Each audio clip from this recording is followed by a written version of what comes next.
தீபாவளி அன்று குபேர பூஜை செய்வது எப்படி என்று பார்ப்போம். நம்ம பூஜைகள், அப்புறம் திருவிழாக்கள் என்று நிறைய முன்னோர்களுக்கு நமக்கு கண்டுபிடித்து கொடுத்திருக்கிறார்கள்.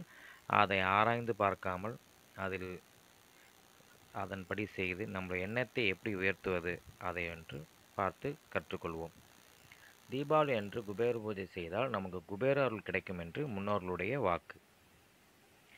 அதனுடைய குபேர பூஜையுடைய நேரம் 31/10/2024 மாலை 6 மணிக்கு செய்யலாம். அப்படி இல்லை என்றால் 1ஆம் தேதி மாலை 5 மணிக்குள் செய்ய வேண்டும். இதற்கு தேவையான பொருட்கள் குங்குமம், மகாலட்சுமி ஃபோட்டோ, குபேரன் ஃபோட்டோ, நாணயங்கள் ஒரு 9 நாணயங்கள், இல்லை என்றால் ஒரு 108 நாணயங்கள் எடுத்துக்கொள்ளலாம். அப்புறம் தாமரை மலர் கிடைக்கவில்லை என்றால் நீங்கள் துளசி எடுத்துக்கொள்ளலாம். அப்புறம் நெய்வேத்தியம் செய்வதற்கு அவுல், சர்க்கரையெல்லாம் போட்டு தேங்காய் துருவெல்லாம் போட்டு நெய்வேத்தியம் பண்ணுறதுக்கு அவுல் எடுத்துக்கோங்க. அப்புறம் வெத்தலைப்பாக்கு பழம், வாழைப்பழம், அப்புறம் வடக்கு திசை பார்த்து ஒரு குபேரன் ஃபோட்டோ நீங்கள் வைக்க வேண்டும். இவற்றையெல்லாம் வைத்துவிட்டு ஒரு குபேர எந்திரம், நம்முடைய பூஜை செய்வதற்கு ஒரு எந்திரத்தை கீழே நீங்கள் ஃபோட்டோ எந்திரமாக வாங்கி வச்சுக்கலாம், இல்லை என்றால் வரைஞ்சிருக்கலாம். அதையும் வைத்து கீழே வைத்துவிட்டு அதற்கு தேவையான பொருட்களையும் வச்சுக்கணும். பிறகு ஒரு கணபதி போற்றி, எந்த ஒரு பூஜை செய்தாலும் நீங்கள் கணபதியை முதல்ல வணங்க வேண்டும். பிறகு குலதெய்வத்தை மறக்காமல் வணங்க வேண்டும்.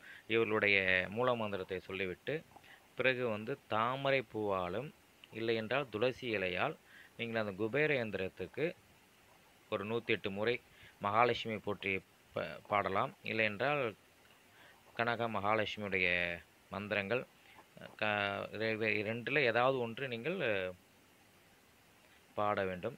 பிறகு தீபாராதனை காமிச்சு விட்டு அந்த நாணயத்தை பூஜை செய்த 9 நாணயங்களும் இல்லைன்னா 108 நாணயங்கள் சொன்னோம் பார்த்தீங்களா, அதை நீங்கள் பூஜை செய்யும்போது மலர் தூவி முடித்து விட்டு அந்த நாணயங்களாலையும் நீங்கள் பூஜை செய்ய வேண்டும். அந்த நாணயங்களை முடித்து தீபாராதனை முடித்த பிறகு அந்த நாணயங்களை எடுத்து மஞ்சள் துணியில் கட்டி நீங்கள் பீரோவில் வைக்கலாம். அப்படி இல்லைன்னா நீங்கள் உங்களுடைய வியாபாரம் பண்ணுற இடத்துல கல்லாப்பட்டியில் வைக்கலாம். இது குபேரனுக்கு பிடித்த நீங்கள் பொருட்களும் நீங்கள் குபேரனுக்கு வைத்து படைக்கலாம். அதாவது அவருக்கு குபேரனுக்கு பிடித்தது முக்கியமாக ஊர்க்காய் பிடிக்கும், நோட்டு அப்புறம் காயின் அதிகமாக வைத்து கூட நீங்கள் குபேர பூஜையில் வைத்து பண்ணலாம்.